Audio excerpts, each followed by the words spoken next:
Samantala, muli namang naglibot-libot at nag-inspeksyon si Department of Transportation Secretary Vince Dizon sa mga walkways o daanan ng MRT-3 at LRT-1 sa EDSA Taft. Nangako naman ang ahensya na hahanapan ng malilipatan ang mga napapaulat na illegal vendors sa mga tulay at istasyon ng tren. Ang mga pinakahuling detalye tinutukan live ni Giselle Ricofort. Giselle.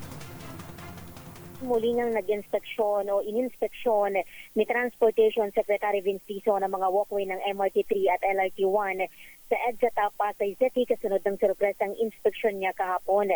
Ito'y upang tiyakin daw na malinis na ang lugar sa mga illegal vendor sa aneg sa direktiba ni Pangulong Bongbong Marcos tanggalin ang mga obstruction sa lahat ng daanan. Walang naabutan ng kalihim ng mga vendor pero sa pag-iikot natin kanina, pasado alas 6 hanggang alas 7 ng umaga, may naabutan tayong ilang vendor sa footbridge o tulay na nag-uugnay sa MRT at LRT EDSA Taft Avenue Station.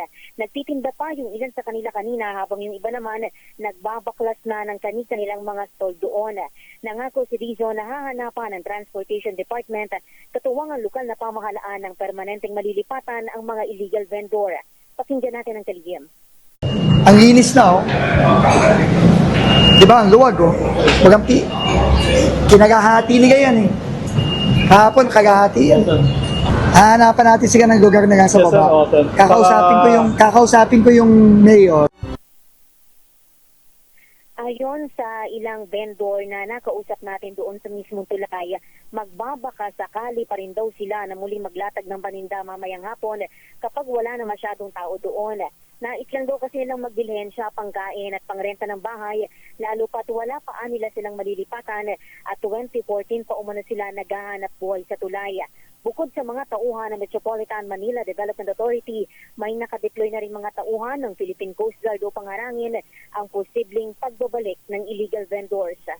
Para sa MBC TV Network News, ito si Giselle Ricofort para sa DZRH, una sa Pilipinas, una sa Pilipino. Maraming salamat, Giselle Ricofort.